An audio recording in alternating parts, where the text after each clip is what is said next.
I'm Jen Taylor Skinner, and this is the Electorette. Earlier this year, President Biden announced the relaunch of the Beau Biden Cancer Moonshot Initiative. The initiative was named for Biden's eldest son, who died of brain cancer in 2015. And it's one that Biden led during his last year as vice president under the Obama administration. And it's an ambitious project. One of Biden's stated aims is to reduce the cancer death rate by at least 50% over the next 25 years. And in Biden's own words, if this initiative is successful, it could, quote, end cancer as we know it today. Earlier this month, the Senate passed funding for the Cancer Moonshot Initiative. And in today's episode, my guest is Laura Packard. Laura is a healthcare activist, a cancer survivor, and the executive director of Healthcare Voter. And that's an organization that holds elected officials accountable for their votes on healthcare. Laura and I discussed the history of the Cancer Moonshot Initiative and how exactly it will accomplish those ambitious goals laid out by the president. The Cancer Moonshot Initiative would be a game changer. So please enjoy my conversation with Laura Packard. Laura Packard, welcome. Thanks for having me. So I want to start with a little bit of history about the Cancer Moonshot Initiative.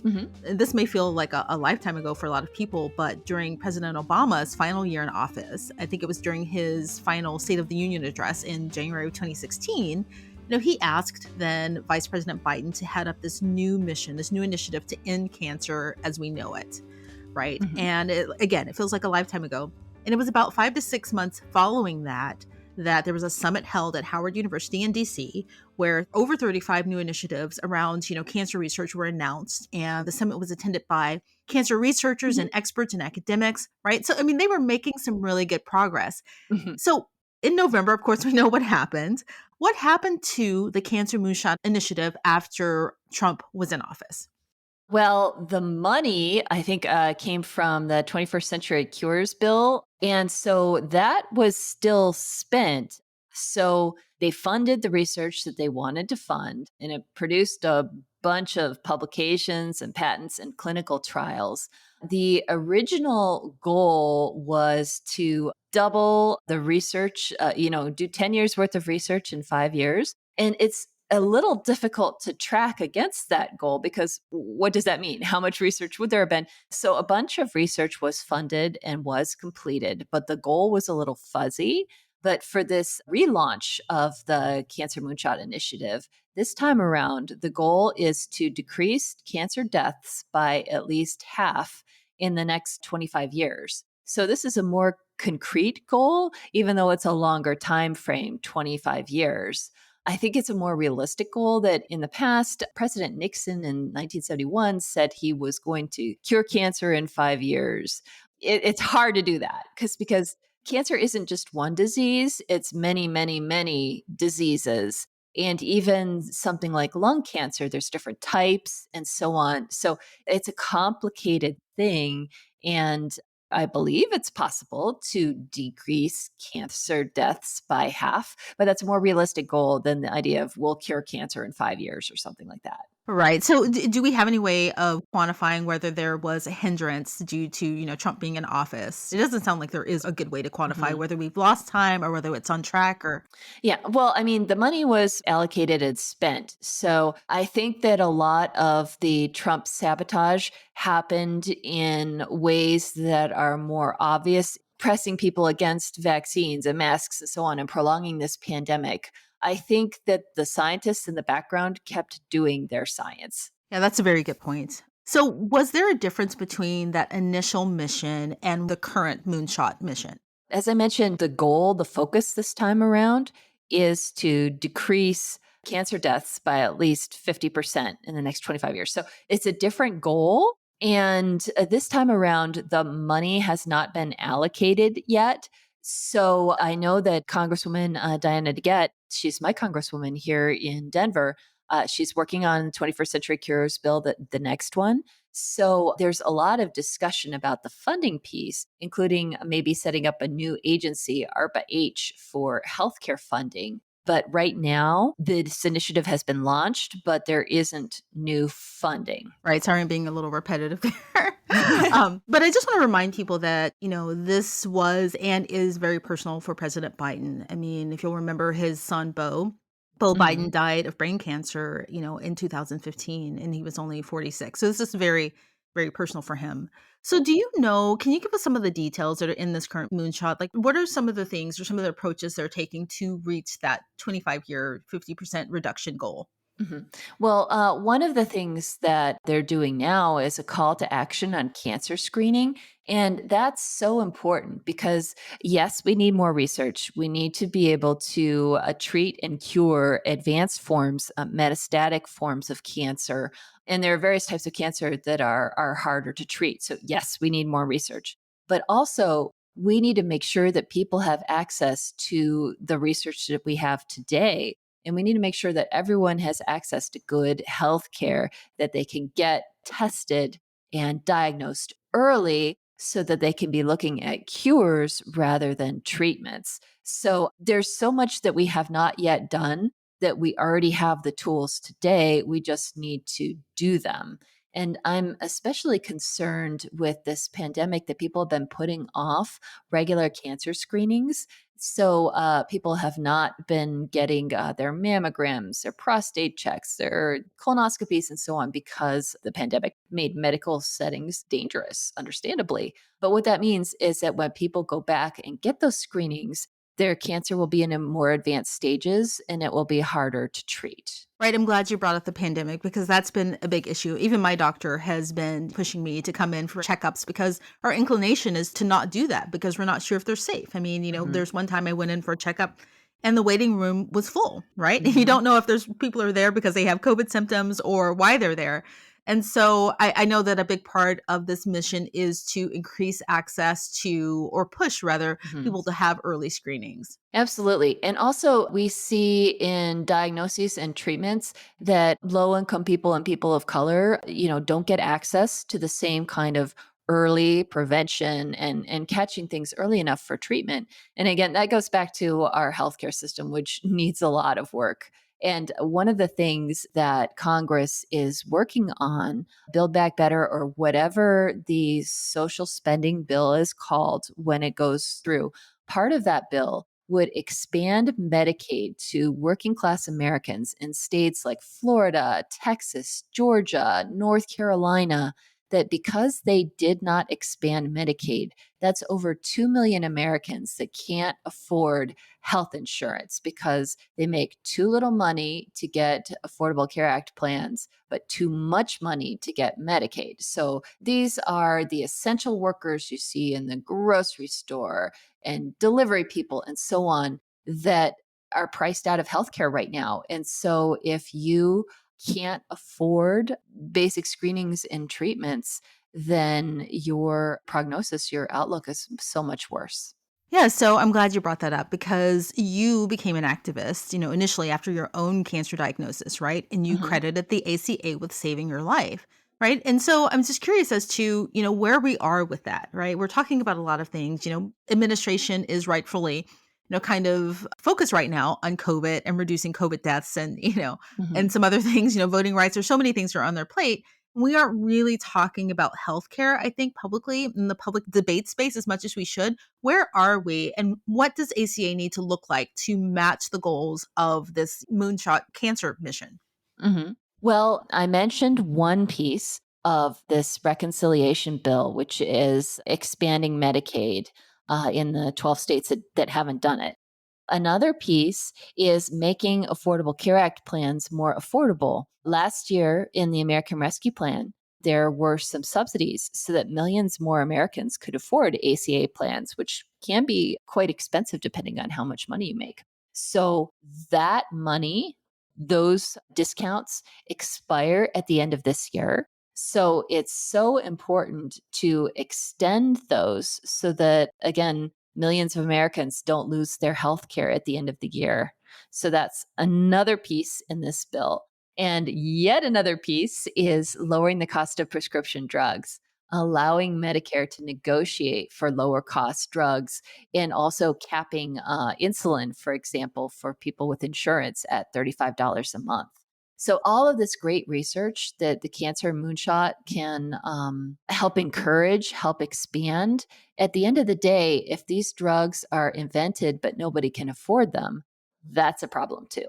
Right, that's very important, and, so that brings my point to midterms, right, which are happening, Hmm. this year in November. If we don't make advances in the Senate, a lot of things like bills like this will be stuck in the Senate, right? Hmm. So, there's a relation there in terms of getting turnout for Democrats in the Senate. Absolutely. And it's important to pay attention to how your elected officials vote.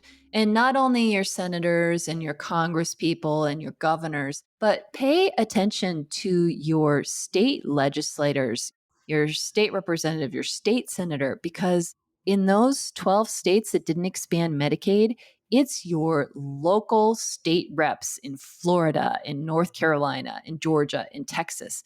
They are voting for you not to have health care. And so you need to hold them accountable. So I want to go back to the scientific advances for cancer in this, cancer moonshot mission. One of the advances we've made over the past decade or so, or longer than that actually, have been cancer vaccines. Mhm. And I'm curious as to how that will look in the near future, given that there's so much vaccine misinformation out there right now around COVID. Will Mhm. people stop possibly trusting these cancer vaccines? Well, that's a frightening thing that this pandemic has been politicized because people wanted political gain out of it, and so spreading mistrust on vaccines. It's already shown with polling that it's spilling over to all vaccines. And if you distrust in a measles vaccine or a mumps vaccine or whatever, we're just encouraging these diseases to spread. And we do have a cancer vaccine today, the HPV vaccine, which can prevent up to 7 different kinds of cancer. Already, it was politicized years ago because HPV can be spread through sexual contact. So it was stigmatized and it was spreading the idea that your kids shouldn't get it. But stigmatizing a particular vaccine is letting cancer win. I mean, everyone should want to protect their kids against cancer. So that's why it's so important when basic science is politicized and then people suffer and die because of it. Right. So there are two different levels where politics can hinder this moonshot goal, right? Hmm. Hesitation around vaccinations. The HPV vaccine is a very good example. And then also whether your state and the representatives in your state will support expansion of Medicare or Medicaid and the ACA, Hmm. right? Are there other Hmm. ways in within the moonshot initiative that state level politics can hinder this goal? Well, it isn't necessarily through the moonshot, but in general, if you elect anti healthcare legislators, they are less likely to fund public health initiatives of all kinds and basic public health education in the schools and beyond. And that has repercussions.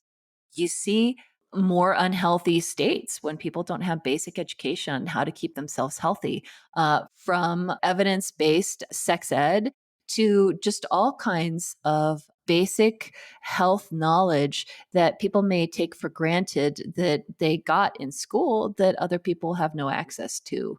And I think that it's important that everyone have access to not only research, but basic education to keep themselves and their family members healthy. I think one of the worst things that people can do in relation to their personal health is to do nothing, right? And we're kind of in this waiting period where things have improved some, right? Cancer research has been an improvement. And of course, the ACA was an improvement. And once the Cancer Moonshot Initiative is underway, we're going to see some big improvements.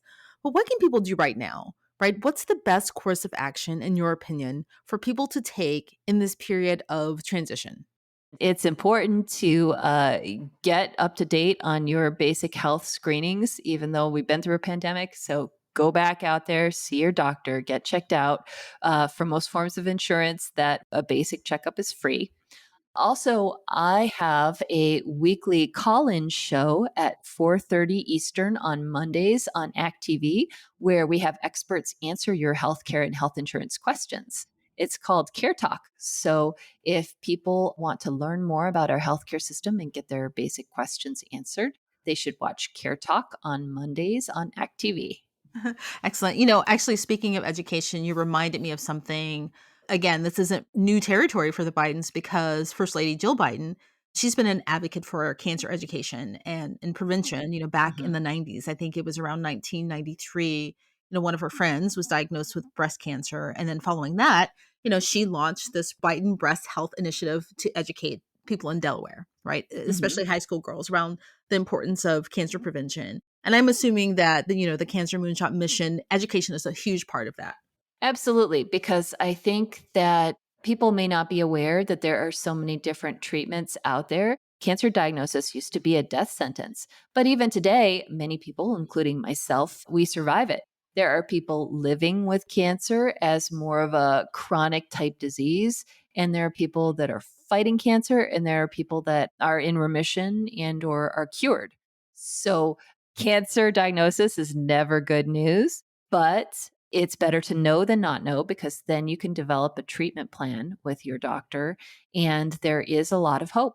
Do you happen to have numbers offhand as to the survival rate in comparison to, a decade ago or maybe like 20 years ago? Well, each type of cancer is different, but according to the White House, over the first 20 years of this century, the age adjusted death rate for cancer has fallen about 25%. And more people are living with cancer and living in remission than ever before. Right. So think about that in the context of the pandemic. And if you have a child, a pandemic baby born during the pandemic, if this is successful, if the goal moves in the direction and at the speed that they've planned, before your child turns 30, they'll have a significantly less likely to die of cancer than, someone in your own generation. And I think that that's amazing. Hmm.